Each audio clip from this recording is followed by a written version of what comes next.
प्रियजन, हमारे जीवन में मृत्यु निश्चित है और मृत्यु के बाद हम प्रत्येक जन का पिता ईश्वर के पास विचार होना भी निश्चित है और इसलिए हम दैनिक जीवन को गंभीरता से लें।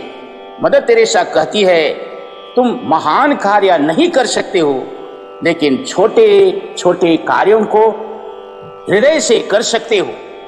और वह काम है कि हमारे सामने जीवन में गरीब, शोषित, उपेक्षित, अनाथ, विधवा, लाचार, बीमार लोग हैं, उन्हें हम दरकिनार ना करके उनकी आह और कर्राह को सुनते हैं।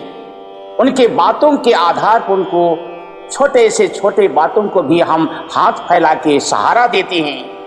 तो एक दिन पिता ईश्वर हमसे कहेंगे, विचार के सिंहासन से मेरी कृपा पात्रों, आओ और उस राज के अधिकारी बनो, क्योंकि तुमने मेरे इन छोटे से छोटे भाइयों के लिए किया, वह मेरे लिए ही किया।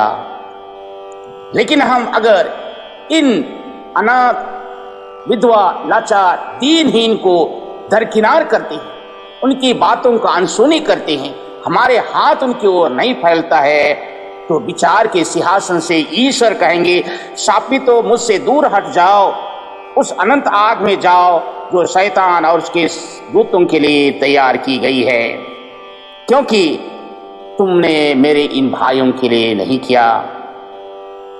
यह शब्द हम प्रत्येक जन के मन प्राण को झकझोर देता है, हमारे रोंगटे खड़े हो जाते हैं। आइए हम आज के सुसमाचार को हम बड़ी बारीकी से सुने।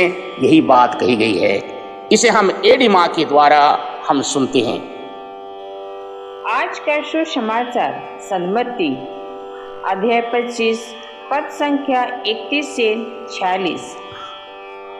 यीशु ने अपने शिष्यों से कहा, जब मानव पुत्र सब स्वर्गदूतों के साथ अपनी महिमा सहित आएगा, तो वह अपनी महिमामय सिंहासन पर विराजमान होगा और सभी राष्ट्र उसके सम्मुख एकत्र किए जाएंगे। जिस तरह चरवाहा भेड़ों को बकरियों से अलग करता है, उसी तरह वह लोगों को एक दूसरे से अलग कर देगा। वह भेड़ों को अपने दाएं और बकरियों को अपने बाएं खड़ा कर देगा। तब राजा अपने दाएं के लोगों से कहेंगे, मेरे पिता के कृपा पात्रों, आओ और उस राज के अधिकारी बनो जो संसार के प्रारंभ से तुम लोगों के लिए तैयार किया गया है।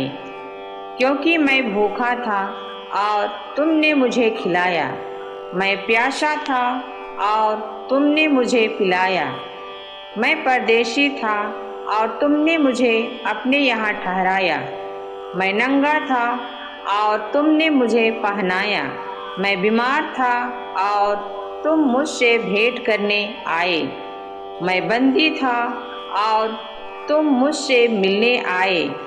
इस पर धर्मी उनसे कहेंगे, प्रभु, हमने कब आपको भूखा देखा और खिलाया, कब प्यासा देखा और पिलाया? हमने कब आपको परदेशी देखा और अपने यहाँ ठहराया? कब नंगा देखा और पहनाया? कब आपको बीमार अथवा बंदी देखा और आपसे मिलने आए? राजा उन्हें उत्तर देंगे, मैं तुम लोगों से कह देता हूँ, तुमने मेरे इन भाइयों में से किसी एक के लिए, चाहे वह कितना ही छोटा क्यों ना हो, जो कुछ किया वह तुमने मेरे लिए ही किया। तब वह अपने बाएं के लोगों से कहेंगे, शापितो, मुझसे दूर हट जाओ, उस अनंत आग में जाओ जो शैतान और उसके दूतों के लिए तैयार की गई है। क्योंकि मैं भूखा था और तुम लोगों ने मुझे नहीं खिलाया, मैं प्यासा था और तुमने मुझे नहीं पिलाया, मैं परदेशी था और तुमने मुझे अपने यहाँ नहीं ठहराया, मैं नंगा था और तुमने मुझे नहीं पहनाया, मैं बीमार और बंदी था और तुम मुझसे नहीं मिलने आए।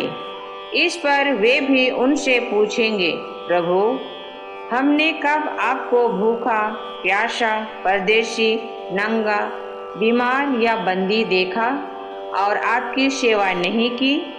तब राजा उन्हें यह उत्तर देंगे, मैं तुम लोगों से कह देता हूँ, जो कुछ तुमने मेरे छोटे से छोटे भाइयों में से किसी एक के लिए नहीं किया, वह तुमने मेरे लिए भी नहीं किया।